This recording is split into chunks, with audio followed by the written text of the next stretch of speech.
রাজশাহীর তানোরের শান্ত দুপুরটাকে ঠিক কোন মুহূর্তে নীরবতার মতো জমাট করে ফেলেছিল কেউ বুঝতে পারেনি। 2 বছরের সাজিদ মায়ের হাত ধরে ধানের খেতে হাঁটছিল, ঠিক যেমন দিনে দিনে শিশুরা মায়ের সঙ্গেই পৃথিবীটা চিনে নেয়, কিন্তু সেই দুপুরেই পৃথিবীটা উল্টে যায় এক ক্ষণস্থায়ী মুহূর্তে। মা সামান্য পেছন ফিরে তাকাতেই পাশে থাকা খড়ের স্তর যেন হঠাৎই থর থর করে ওঠে, আর সেই খড়ের নিচে লুকিয়ে থাকা পুরনো গভীর গর্ত সাজিদকে টেনে নেয় ভয়ঙ্কর অন্ধকারে। মা শুনতে পান তার শিশুর কাঁপা গলা ডেকে উঠছে মা শব্দটি। তখন পুরো গ্রামের বাতাস কি স্থবির করে দেয়। সেকেন্ডের মধ্যে চারপাশে ছুটে আসে মানুষ, এক একজন এক একভাবে সাহায্য করতে ঝাঁপিয়ে পড়ে। কেউ লাঠি বাড়ায়, কেউ দড়ি খোঁজে, কেউ হাত বাড়ায়, কিন্তু গর্ত এতটাই সরু আর গভীর যে নামার উপায় নেই। তার উপর স্থানীয়দের তড়িঘড়ি করার চেষ্টায় ভুল করে কিছু মাটি গর্তের ভেতরে পড়ে পরিস্থিতিকে আরো জটিল করে তোলে। সময় তখন দ্রুত পাল্টে যাচ্ছে, আর প্রতিটি অতিরিক্ত মুহূর্ত যেন মাটির ভেতরে বন্দী একটি ছোট্ট জীবনের উপর চাপ তৈরি করছে। বেলা 2:30টার দিকে খবর পেয়ে দ্রুত ঘটনাস্থলে আসে উদ্ধারকারী দল। তাদের চোখে ভেসে ওঠে লোকজনের উৎকণ্ঠা, আর সেই উৎকণ্ঠার ভেতরে একটি প্রশ্ন,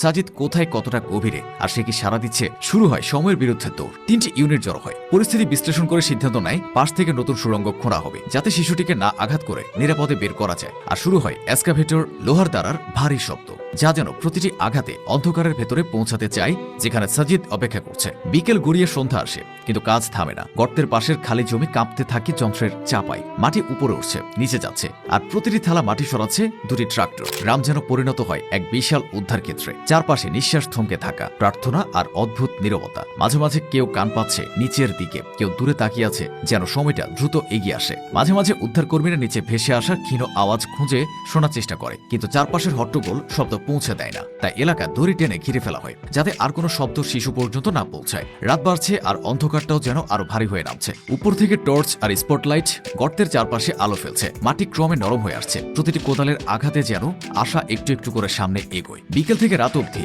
খোঁড়ার গভীরতা চলে যায় 10-12 ফুটে। তারপরও আরো নিচে উদ্ধারকর্মীরা অবিরাম খাম ছড়িয়ে চলেছে, কারণ তারা জানে সময় প্রতিক্ষেপণে বদলে যাচ্ছে, আর সেই পরিবর্তনের ভেতরে আটকে আছে এক শিশুর নিরাপত্তা, তার শ্বাস, তার অপেক্ষা, আর পুরো গ্রামের প্রার্থনা। একজন কর্মকর্তা পরিস্থিতির কঠিনতা ব্যাখ্যা করতে গিয়ে বলেন, এই মাটির গঠন অদ্ভুত নরম, আবার নিচে গিয়ে শক্ত হয়, তাই প্রতিটি স্তর আলাদা করে যাচাই করতে হচ্ছে যাতে কোনো ঝুঁকি না আসে। পাশাপাশি সাজিদকে টিকিয়ে রাখতে উপর থেকে অক্সিজেন সরবরাহ চালু করা হয়েছে। প্রতিটি টিউব, প্রতিটি নলের ভেতর দিয়ে বয়ে যাওয়া বাতাস যেন জীবনের সাথে বাধা একটি সুতো, যার উপর ঝুলে আছে পুরো গ্রামের নিঃশ্বাস। মাঝে মাঝে মেশিন থামিয়ে শোনা হয় কোনো সাড়া আছে কিনা। গ্রাম জুড়ে শোনা যায় কেবল বাতাসের শব্দ, যে বাতাস যেন কাঁপতে কাঁপতে দাঁড়িয়ে আছে। এখনো আরো কয়েকটি স্তর খনন বাকি। উদ্ধারকারীরা বলে আরো কয়েক ঘন্টা লাগবে, কিন্তু থামার উপায় নেই, কারণ গর্তের গভীরে হয়তো সাজিদ ঠাই অপেক্ষা করছে উপরের এই লড়াইয়ের সমাপ্তি কখন হবে তার জন্য। রাত যত গভীর হয়, সবার মুখে উদ্বেগের ছায়া তত ঘন হয়। কেউ দাঁড়িয়ে আছে মুঠো বেঁধে, কেউ চুপচাপ আকাশের নিচে তাকিয়ে আছে, কেউ কেবল গর্তের দিকে তাকিয়ে মনে মনে বলছে আর একটু, আর একটু। এই রাত পুরো গ্রামকে দাঁড় করিয়ে দিয়েছে এক প্রশ্নের সামনে,